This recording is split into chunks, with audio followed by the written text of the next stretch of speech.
Good morning. And we continue with our book, The Warrior Queens, written by Antonia Fraser. I believe, let's see, double check here.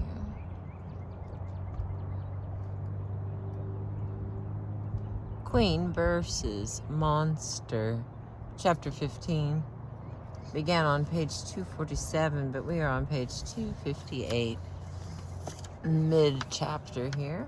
Thank you for being with me. I appreciate you. It's an interesting little sunrise today. Trying to get all that sky in. There we go. Maybe that's better. Alright, there we go. I go what I think is right where we were.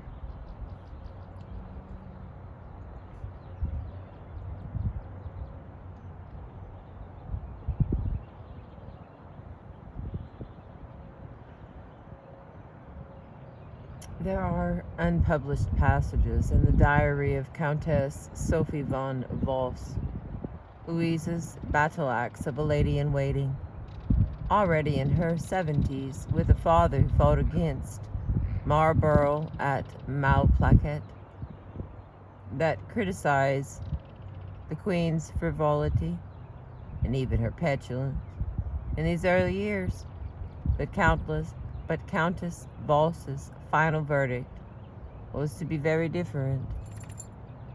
All the loveliest virtues of a woman and the most pleasing to God. On the other hand, Louise's surely admirable attempts at enlarging her perfunctory education with the study of German literature, to which more intellectual ladies-in-waiting introduced her, were greeted with boorish mockery by Frederick William. He described one of these intellectuals, Caroline von Berg, as vain, trivial, and forever gushing poetry. Nor was the reputation of Goethe sacred to the Prussian king. What is name the great man from Weimar? Frederick William would inquire, aping the local dialect. Another of these ladies, Maria von Kleist, aunt by marriage to the poet and playwright Henrik von Kleist, persuaded the Queen to patronize her nephew. He received an honorarium under oath of secrecy. Schiller became a special favorite. The Queen wanted him as poet laureate. She also read Shakespeare in translation. Excuse me.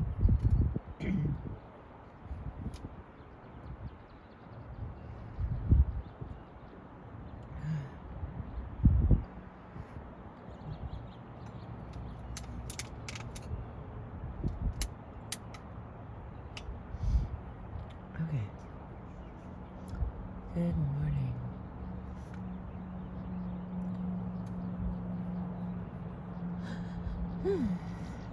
Okay.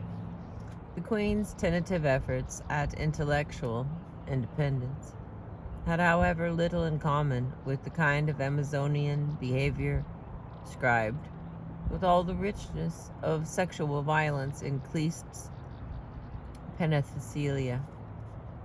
A nation has arisen, a nation of women bound to no overlord. Louise's submissiveness, her wifely wish to please, was most notably demonstrated by the continuous procession of children that she bore. 10 years after her marriage, she had already borne 7.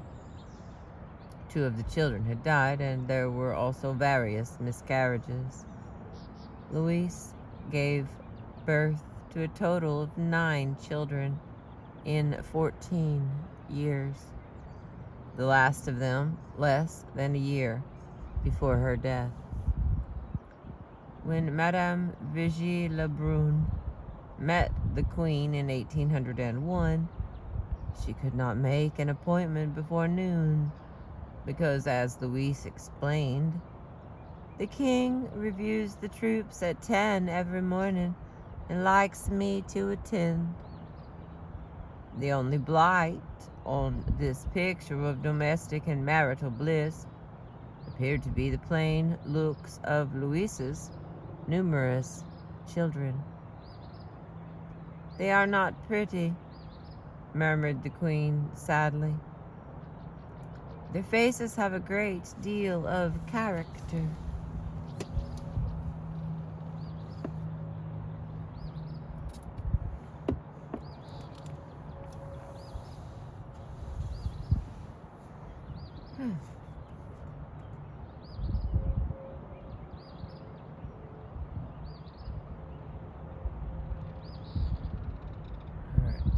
Lost my place because someone's driving down here and the wind's picking up just a little. I'm worried about it making too much noise. Let me turn this around just a little bit.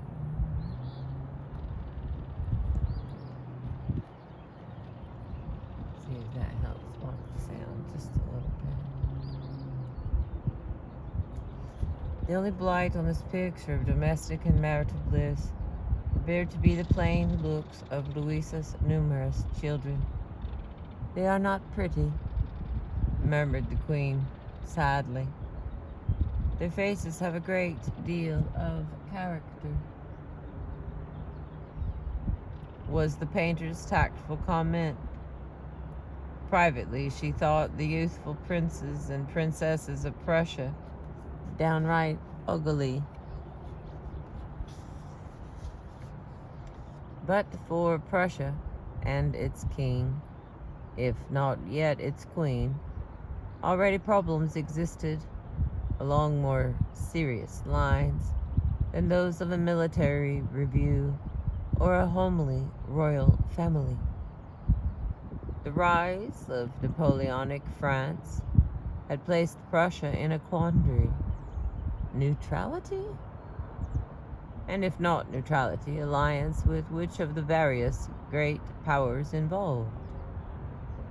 It was a profound Prussian conviction of the time that its army, built up by Frederick William, great-uncle Frederick the Great, remained the finest in Europe.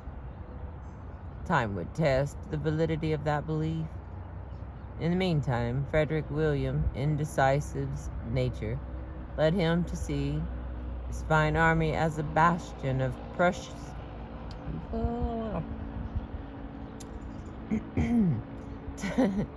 Time would test the validity of that belief. In the meantime, Frederick William's indecisive nature led him to see his fine army as a bastion of Prussia's neutrality rather than as anything more aggressive. The king's personal quandary, however, neutrality versus alliance, remained. And it was this quandary, finally, which brought Louise to play the role of warrior queen.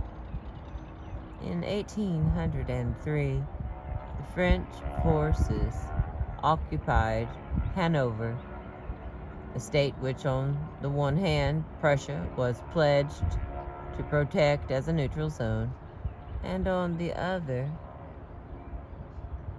coveted for itself. Prussia was offered Hanover in return for a treaty with France. Frederick William hesitated unhappily. Napoleon made good use of his dilemma of conscience.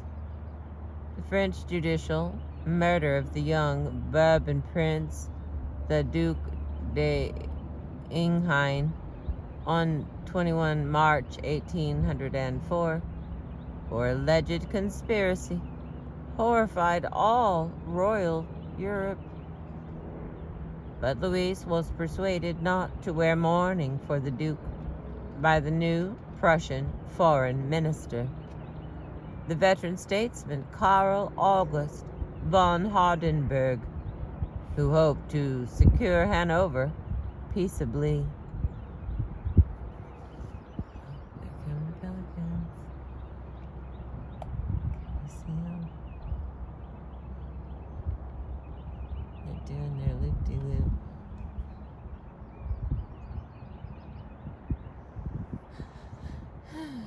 It is beautiful out here. It is beautiful.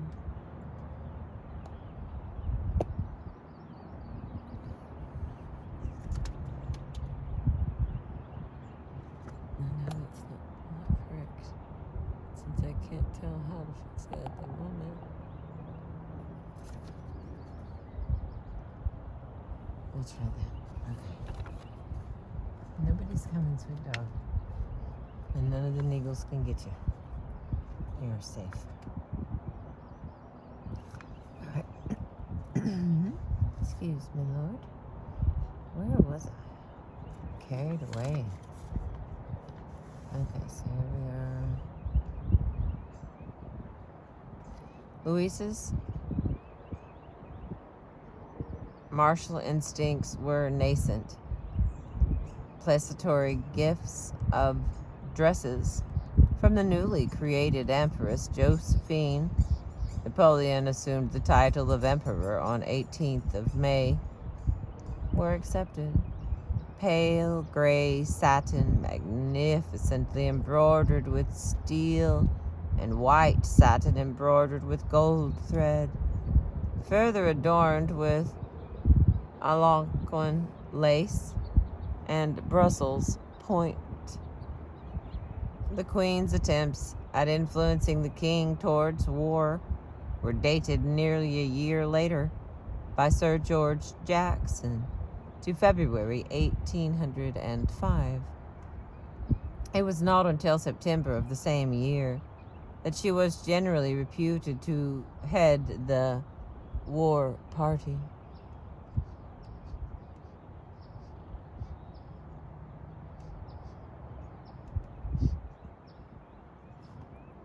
What brought about the transformation? Napoleon himself angrily and publicly ascribed the change to another charismatic man, the Tsar Alexander I. There had been that magic summer at the Baltic coastal resort of Memel in 1802, the year following the accession of the young Tsar, the grandson of Catherine the Great. Alexander was an intensely attractive figure. Even the crabby Countess Vos found him at this stage irresistible.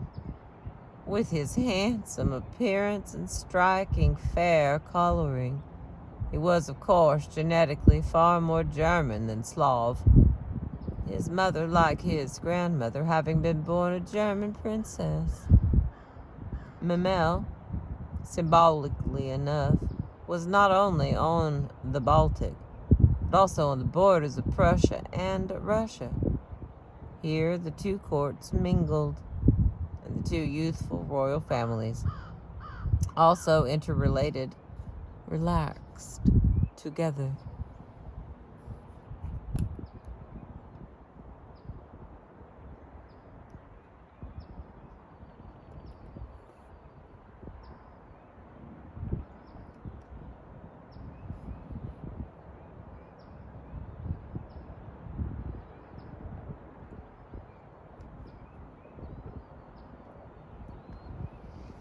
Louise flowered.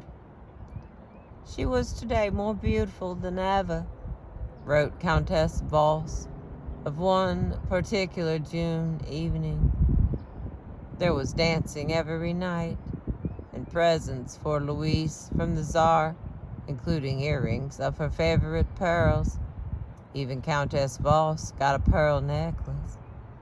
No wonder the Countess wrote that she was quite grieved that though these pleasant days should come to an end. But further delightful co-celebrations were planned by Alexander.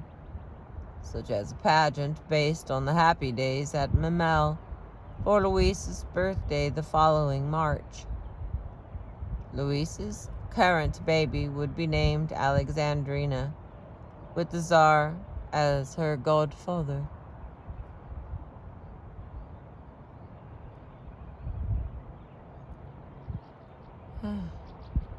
Pelicans are flying in.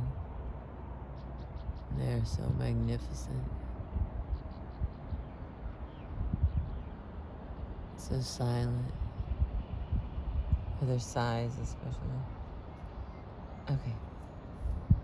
For all Napoleon's subsequent excoriations, in which he vowed that the Prussian queen had been so good, so gentle, until the Tsar's baleful influence made her desert the serious occupation of her dressing table for politics.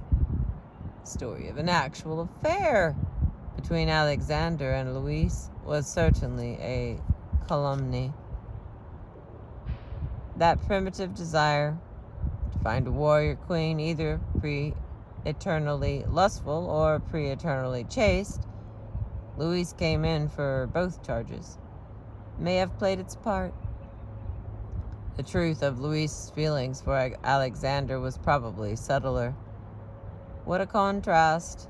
The romantic young Tsar, born in 1778, he was a year younger than Louise, presented to the vacillating and uncultured Frederick William.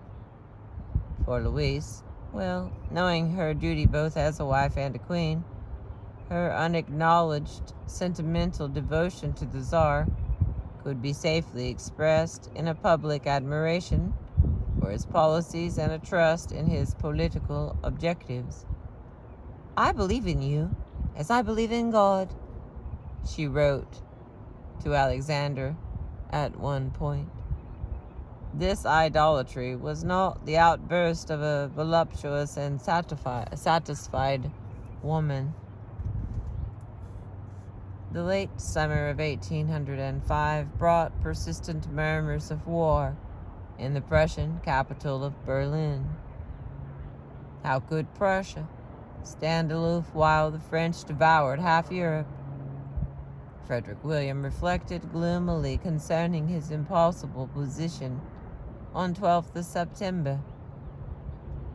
"Many a king has fallen because he loved war too well, but I may fall because I am in love with peace." There was no doubt that the general Prussian mood veered toward war. Napoleon's enemy, the Tsar, was cheered wildly at the opera in Berlin. The performance, incidentally, was of Armide. And when a secret pact was finally concluded between Russia and Prussia, agreeing to send an ultimatum to Napoleon, Louise's influence over Frederick William was generally believed by those in the know to have brought it about. The treaty was signed on 3 November 1805. That night, the three friends, Alexander, Louise, and Frederick William, went secretly together to visit the tomb of Frederick the Great at the Tsar's request. A popular contemporary print would depict them standing reverently beside the historic scepter.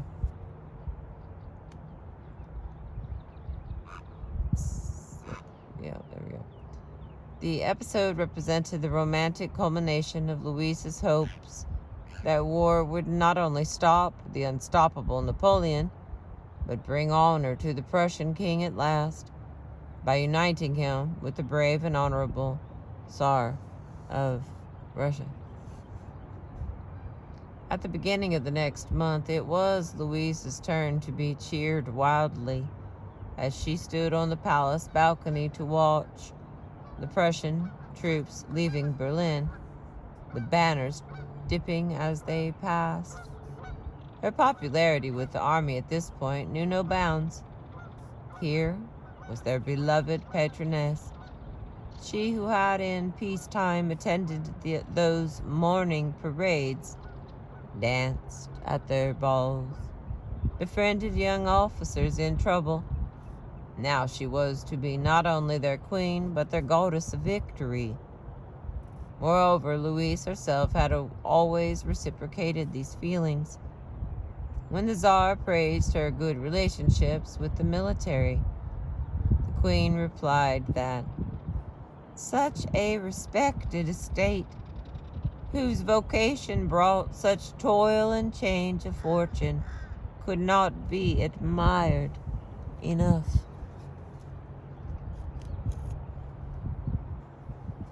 Unknown to the queen on her balcony, one of those swift changes of fortune which would affect the destiny of the bonny Prussian soldiers beneath her had already taken place. In late October, Napoleon had secured the capitulation of the Austrians at Ulm. On the 13th November, he entered Vienna. On 2 December, in a brilliant striking maneuver, he had utterly crushed the Austrian and Russian forces at Austerlitz. When the news reached the Queen in Berlin, she exclaimed that no one who is a German can hear of this and not be moved. She was right. To see the chilling significance of the defeat, Prussia, for her part, was simply told she must accept the territorial changes imposed. Hanover, for example, could be retained, but Auersbach, the cradle of the Hohenzollern race, as Louise tearfully told Frederick William, Neuchâtel and Cleves, with its fortress of Wesel, must be given up. In June 1806, the Holy Roman Empire would be brutally ended, the Confederation of the Rhine put in its place.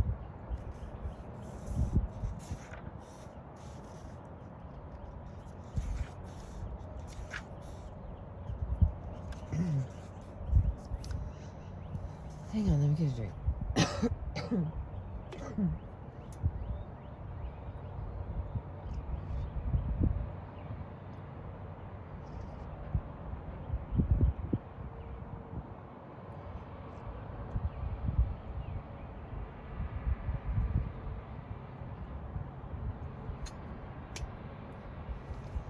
Oh, thank you.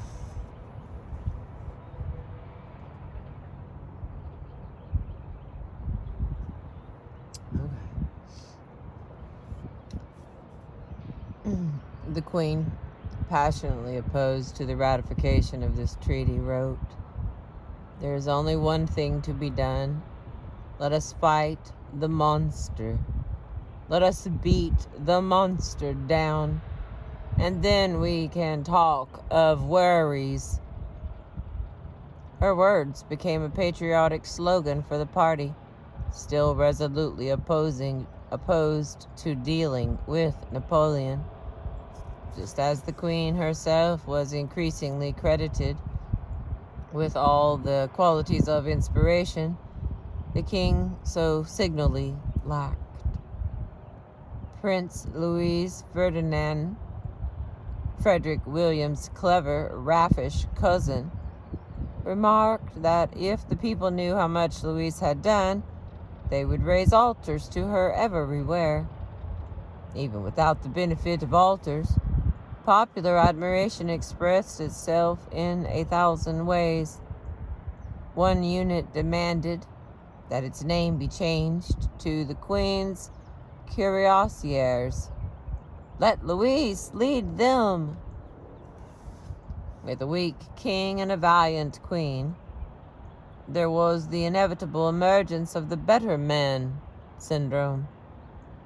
After this period of debate and anxiety was over, Hardenberg would quote the famous words of Catherine de Foix in her husband Jean d'Albret. If we had been born, you, Catherine, and I, Don Jean, we would not have lost our kingdom.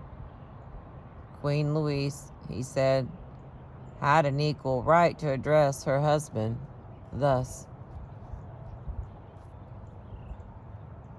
It was not until the autumn of 1806 that the Prussian king's hopes of treating with France were formally abandoned. He agreed at last to combine with the Allies, including Russia, Austria, and England, to try to beat the monster. By this time, Queen Louise's personal fixation against Napoleon as the source of all their woes had begun to be matched by the anger of the Emperor at what the Prussians considered her patriotic fervor, but he deemed her womanly interference in dragging Prussia away from France. The Bulletin of the Army, an official propaganda publication, printed a conversation Napoleon was said to have had with Marshal Berthier. A beautiful queen wants to see a battle, so let us be gallant. Let us march off at once to Saxony. He went on to report Napoleon's outburst quoted earlier concerning the queen with her army, dressed as Amazons. On another occasion, so Mademoiselle de Mecklenburg, an allusion to Louise's birth outside Prussia, wants to make war on me, does she? Let her come. I'm not afraid of woman. That's how I hear the words when I see them. You're welcome. This elevation of Queen Louise to something more than a pretty woman, tired from time to time in a becoming adaptation of military uniforms, suited both sides, in fact. But the Queen's true intentions were probably better interpreted by Thomas Hardy later in his poetic drama, The Dynasts, than by Napoleon. Here, Hardy has the loyal Berliners protest against Napoleon's insulting epithet of Amazon, her whose each act shows but a mettled, modest woman's zeal to fend off ill from home. Alas, the mettled but modest Louise, like Armida, but for very different reasons, would all too soon find that very home laid low. French victory over Prussia at the double battle, Jena and Auerstadt, on 14 October 1806, virtually obliterated the Prussian army. That force, which had, under Frederick the Great, dead only 20 years before, terrorized Europe. In the wake of the general destruction, the Queen found herself inquiring wildly for her husband. "Where is the king?" "I don't know, Your Majesty." "But my God, isn't the king with the army?" "The army, it no longer exists. The Prussian army, Prussia itself, and for the matter, Queen Louise, were none of them ever to be quite the same after this ghastly day of national humiliation. French Marshal Davout would be made Duke d'Arstadt for defeating an army twice his own strength. A week before the battle, Frederick von Gentz, the philosopher-politician, had an interview with the Queen at the Prussian war camp, in which she expressed herself with a precision of firmness and energy, and at the same time with a restraint and wisdom that would have enchanted me in a man.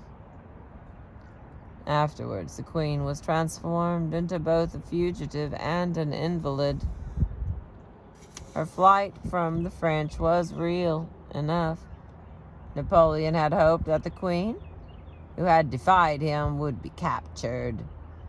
Although he was cross that she had escaped, he was at least able to exult in the bulletin of the army. She has been driven headlong from danger to danger. She wanted to see blood, and the most precious blood in the kingdom has been shed. As for Louise's health, that finally collapsed as she made her painful way via Berlin and Königsberg to Memel, safe on the borders of Russia, but already wrapped in the Baltic winter. Snow was falling in heavy flakes as her husband's cousin, Princess Anton Radziwill, watched Louise depart from Königsberg, lying down in her coach, barely able to wave a hand in farewell.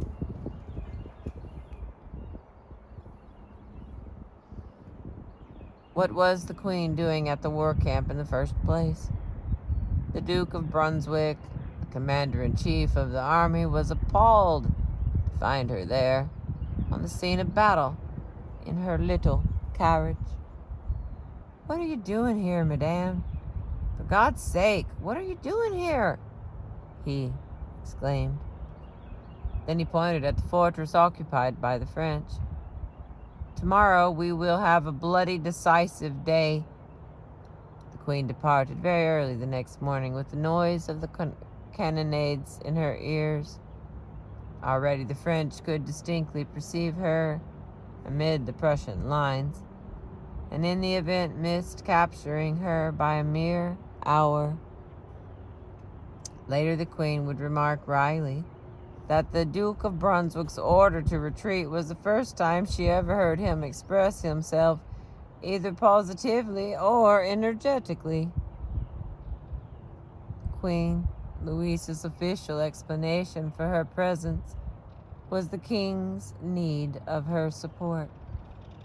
Gents at least accepted this, as did General Kalkreuth. She propped up the king's waning confidence, he believed, and besides her presence had its usual encouraging effect on the soldiers. Kalkreuth's reasoning was undoubtedly correct, yet the grim truth was that on a battlefield, for the Prussians, king and soldiers alike, the encouragement of their goddess could avail little against the superior French. And a fancy dress warrior queen, however patriotic, had little place there, when she might have been captured and given cause for still further exaltation on the part of her enemies. Queen Louise's tribulations were not at an end with her flight to Memel. How freezing, how forlorn, and how horribly crowded with refugees was beloved Memel now, compared to that sweet summer place where she had danced with the Tsar 4 years earlier. The queen herself was ill most of the time. She was still recovering from typhus, while that combination of a weak heart and congestion of the lungs, which would finally kill her, was beginning to take its toll. Diplomatic negotiations to save something for Prussia from the wreck of its defeat caused her further anguish, as the Prussian king and his advisors struggled to consolate France while not antagonizing Russia. Perhaps the queen derived some ironic amusement from her riposte to the hated French Marshal Bertrand, who asked her to use her influence to bring about a proper peace between France and Prussia. "Women have no voice in the making of war and peace," replied the queen with dignity. when Frederick William sent her a soldier's pigtail to indicate that the sacred but old-fashioned costume of the Prussian army was at last being modernized, Louise both laughed and wept. But by June, tears were constantly dripping down the Queen's cheeks. Despite her brave little games, as the British envoy, Lord Granville Levison Gower, noted. Meanwhile, the monster in the Queen's own room at Weimar gloated over the notes and reports which he found in her drawers, mixed with the other more delicate objects of her toilette, still perfumed by the musk, which, with... Hang on, let me get it. That was a hell of a lot of words. It's getting hot in here.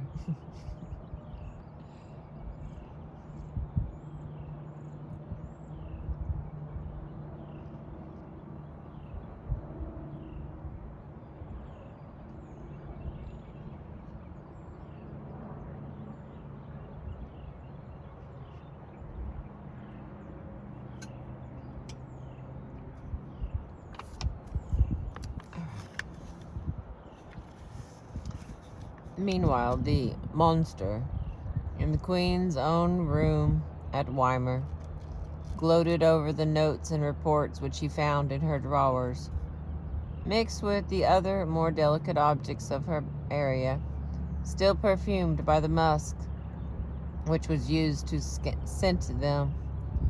It seems, if what they say of her is true, he noted, she was here to fan the flames of war.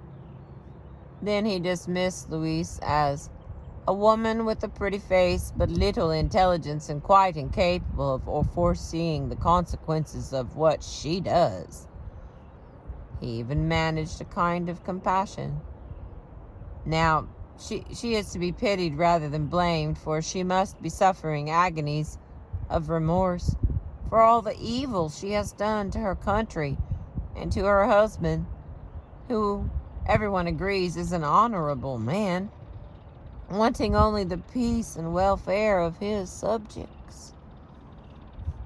But at the City Hall in Berlin, Napoleon ranted on concerning and excellent examples of the Turks, who kept women out of politics, shades of Voltaire's salute to that woman and a Christian, Catherine the Great. They would not listen to two elderly ecclesiastics who praised their queen's kindness and goodness. When the wife of Prince Hasfield pleaded on her knees for her husband's life, on the other hand, Napoleon was pleased to grant the request and issued a picture commemorating the incident. That presumably was the proper position for a woman. Queen Louise was already suffering furious humiliation at Napoleon's insinuations concerning her relationship with the Tsar. She burst out in a letter, otherwise written in French, "Un man lebt un kind die schmack nicht rachen," and one lives and cannot take revenge for the humiliation.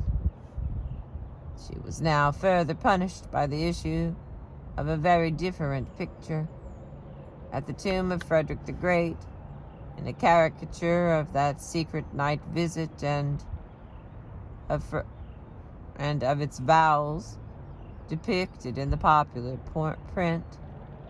Louise was shown in the guise of Lady Hamilton to the Tsar's Nelson, since Lady Hamilton was then notorious in Europe as the late Nelson's mistress.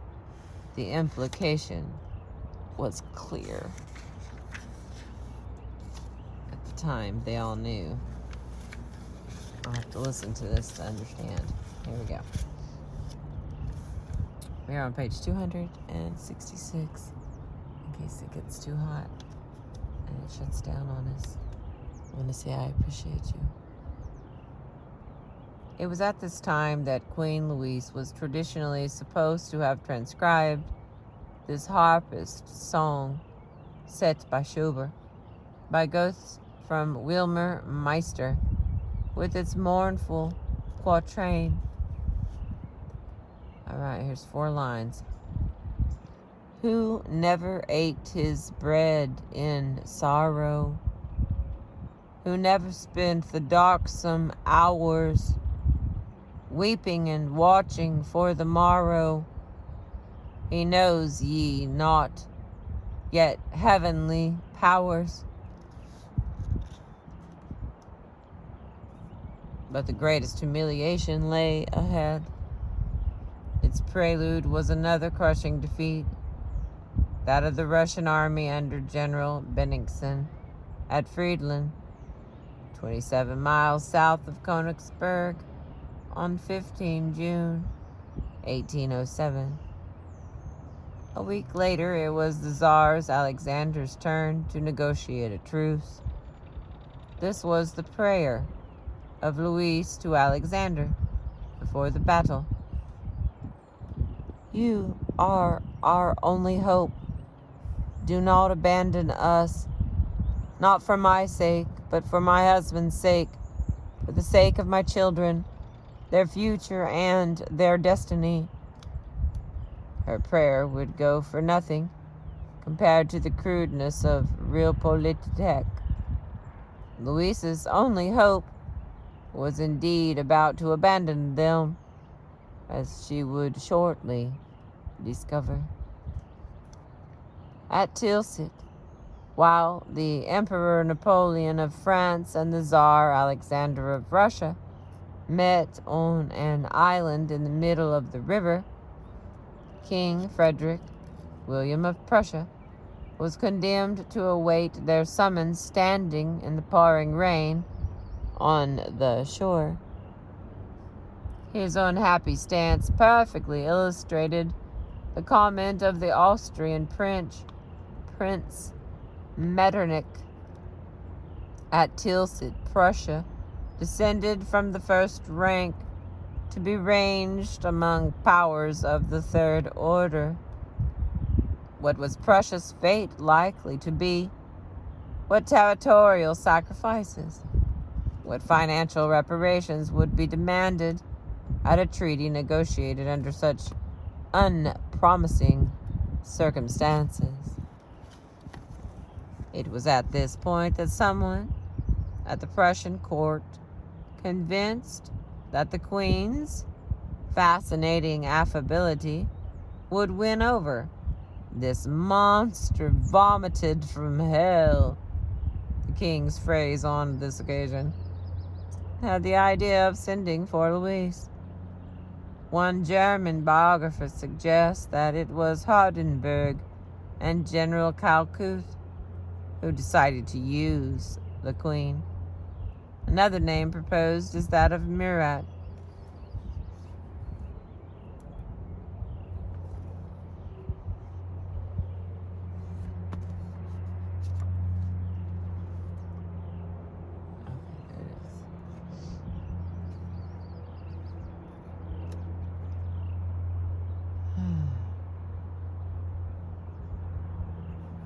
It was at this point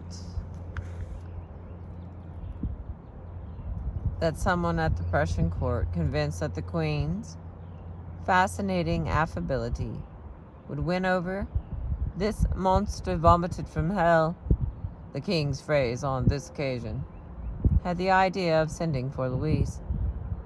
One German biographer suggested that it was Hardenberg and General Kalkuth who decided to use the Queen. Another name proposed is that of Murat, working on Frederick William.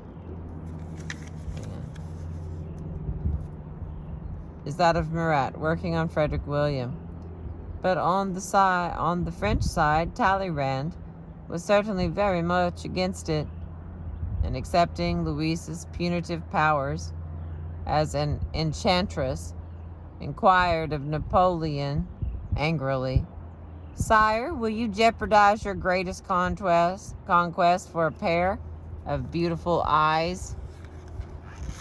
We know from the testimony of those young British diplomats stationed at Memel, all of them half in love with the Queen, how reluctant she was to go. Her health alone might have precluded such an ordeal. To the king, however, Louise wrote that her arrival would be proof of her love for him. For as she confided to her diary, this burden is demanded, whatever it might cost her to be pleasant and courteous toward Napoleon.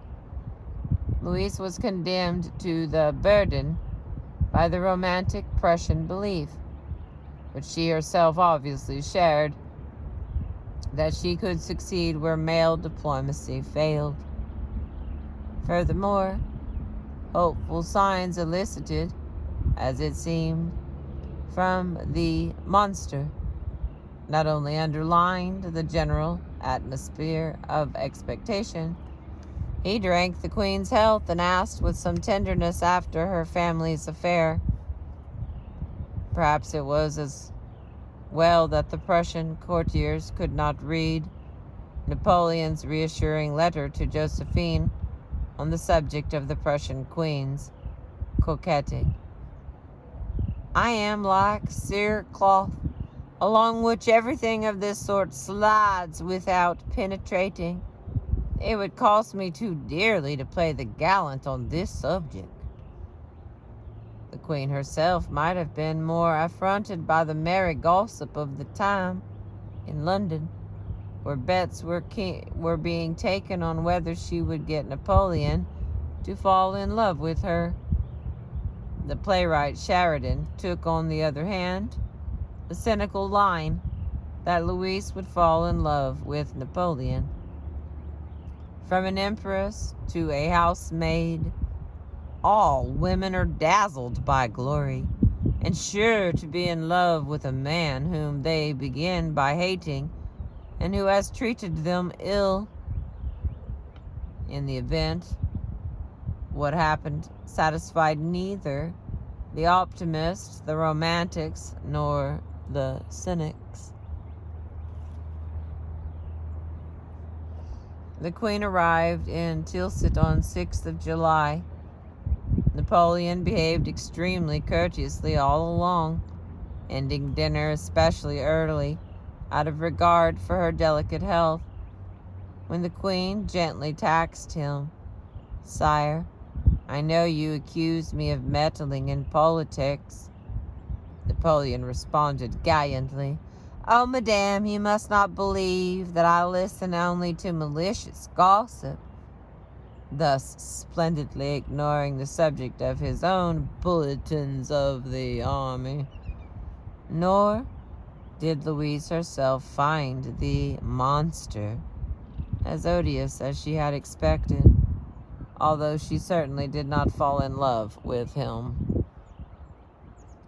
But while Louise saw it as her role to plead with him, as the traditional queen in distress, I am a wife and mother, and it is by these titles that I appeal for your mercy on behalf of Prussia," Napoleon responded blandly, with compliments on her white embroidered crêpe de chine dress made in Breslau, and the superb collar she wore of her favorite pearls.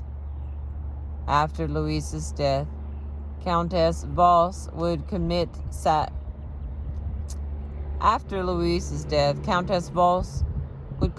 sadly on the Queen's love of pearls, with their connotation of tears, as opposed to diamonds, which stood for prosperity. Certainly, there were tears enough to be shed on this occasion. Again and again, the Queen tried to steer the conversation away from clothes, back to the fate of Prussia itself. Privately, Napoleon rather admired her for her polite tenacity, how she always got back to her subject. Perhaps even too much so, and yet with perfect propriety, and in a manner that aroused no antagonism. He even went as far to admit that, in truth, the matter was an important one to her. Publicly, he would have none of it. There is a celebrated story concerning the occasion following the dinner, when Napoleon went to call on Louise in her Tilsit lodgings. Like many celebrated stories which sum up the popular image of a particular character or characters, the story of Queen Jinga and her royal chair is another noted example. It has several variants. It seems that the Queen pleaded with Napoleon to exclude certain Prussian possessions from the confiscation, which was planned as part of the peace treaty. Those to be reallocated included all the Prussian territories west of the Elbe, not omitting Magdeburg itself on the river, most of Prussian Poland, to be reconstituted as the Napoleonic Duchy of Warsaw, and the Silesian fortresses. It is not known for certain exactly which provinces the Queen named to Napoleon, but attention has generally focused on Magdeburg. The most colorful version of the story has Napoleon asking for a single rose from the Queen's arrangement of flowers. In reply, the Queen asked for an exchange. A rose for Magdeburg, sire. Some biographers have found this behavior on the part of the Queen to be uncharacteristically arch. In another version, which accords better with Napoleon's own description of Louise as relentless but dignified in pursuit of her aims, the Queen struck a tragic note more or less on Napoleon's arrival. Sire, justice, justice, Magdeburg. There is no dispute, however, about the Queen's lack of success in securing from Napoleon even the slightest diminution of the harsh terms imposed upon Prussia, including an enormous bill of financial reparation. Ironically enough, her reproaches to the Tsar for abandoning them did move him guiltily to plead for an alleviation of the Prussian punishment. Louise, however, had been brought to Tilsit to woo Napoleon, not to reproach the Tsar. Everyone had been wrong. Frederick William, Hardenberg, General Kalkreuth, all those who had pinned their hopes on the fascinating affability of their queen. 3 years before, seeing Louise dressed as Statara, wife of Alexander the Great, on that same occasion when she had struck Madame de Staël dumb with her beauty, Sir George Jackson had reflected that our Queen of Beauty, too, would have conquered Alexander had the hero the happiness of seeing her. But the Queen of Beauty had not conquered the Alexander of the hour, Napoleon. Much later, on St. Helena, Napoleon referred to her winning ways, as well as her attempts to win him over. The Queen, on the other hand, wept bitterly and continuously afterwards, according to Countess Valls, referring over and over again to her deception and reading her favorite Schiller, The 30 Years' War, for comfort. In that house, she told one of the young Englishmen at Memel, referring to Tilsit, I was cruelly deceived.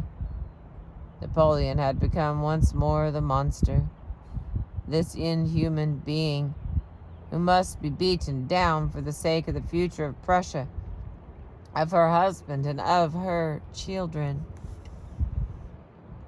Queen Louise did not survive to see the monster beaten down, although Frederick William did.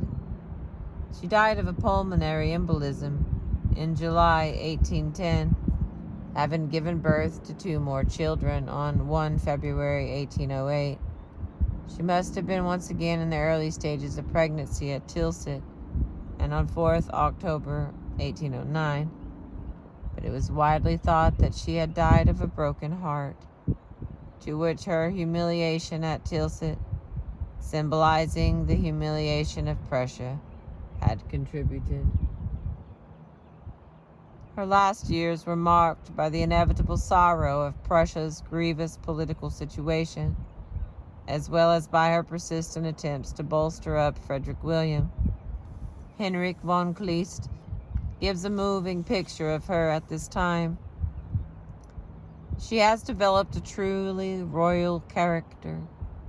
She, who a short time ago had nothing better to do than amuse herself with dancing or riding horseback, has gathered about her all our great men, whom the king neglects, and who alone can bring us salvation. Yes, it is she who sustains what has not collapsed. The Queen also made earnest attempts to study history. Hume, Robertson, and Gibbon, as though to try to make sense of the great, if tragic, events she had lived through. As with the whole of Louisa's brief life, she was 34 when she died. There is a touching quality about the enterprise. "I am so stupid, and I hate that stupidity," she claimed. What was the Punic War? Was it against Carthage? Who were the Gracchi, and what were their troubles? What does hierarchy mean? Even here, patriotism was never forgotten. Louise admitted Theodoric, for instance, as a genuine German, with his love of justice, his upright character, and his magnanimity. Like Queen Ginga of Angola, however, albeit a very different kind of warrior queen, Queen Louise of Prussia was to have another life as a national heroine, far more enduring than her actual life on earth. To the grieving king, she quickly became his sainted Louise. While he was always firm against charges of political interference, she had never quitted her own sphere of feminine usefulness. Her popularity with the army was deliberately evoked when he instituted the Order of the Iron Cross for military valor on the anniversary of her birth in 1813. The Lucen Norde for ladies, on the other hand, instituted its own birthday. We are determined to do honor to the female sex, concentrated on women who relieved suffering, not warriors. And the medal showed the late queen in silver on a pale blue background with a crown of stars, not in military uniform. When the monster was dispatched to Elba, a hymn was composed in the Queen's honor, beginning, "O saint in bliss, thy tears are dried at last," and ending with the refrain, "Louise, the protectress of our right, Louise, still the watchword of our fight." Classically, the ordinary soldiers in the Prussian army refused to believe in their beloved queen's death for years afterwards.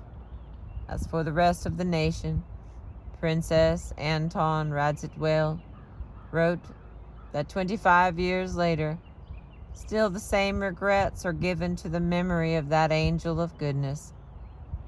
And an English author, Mrs. Charles Richardson, who toured Prussia in the 1840s, subsequently dedicating her biography of Louise to Queen Victoria as another one distinguished for preeminence in female excellence, found many local traditions of the Queen as a guardian angel in time of war, a lovely vision, who appeared and then disappeared back to heaven. Nor did the cult of the holy and patriotic warrior queen stop there. Queen Louise may claim to have possessed a genuine sense of Prussia's importance as part of the German whole. She was not, after all, born a Prussian, and throughout Prussia's troubles retained a conviction that its triumph or defeat should be seen as affecting Germany itself. Her remark concerning Theodoric was not uncharacteristic. It was therefore not inappropriate that in the late 19th century, continuing into the 20th, she should come to be regarded as the wholly departed figurehead of the resurgent and mighty Prussian-led Germany. On the 60th anniversary of her death, 19th July 1870, her son, then still King William of Prussia, went to pray at her grave. This was the day on which war was declared against France, that war from which he would return as German emperor.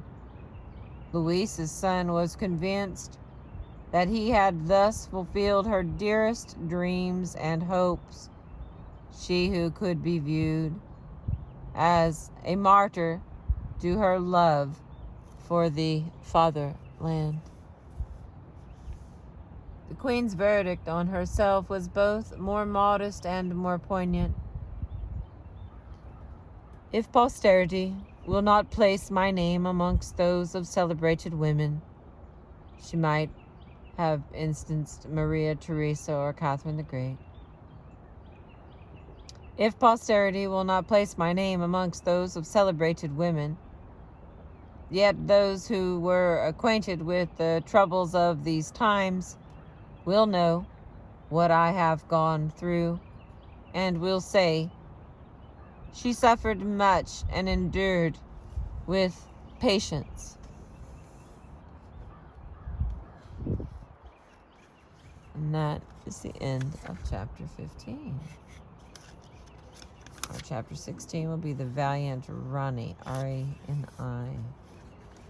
Got a few more pictures here. I'm going to try to move the phone if I lose you. I appreciate you, and I'll be back. Where the heck did the ant come from? Let's see if I can.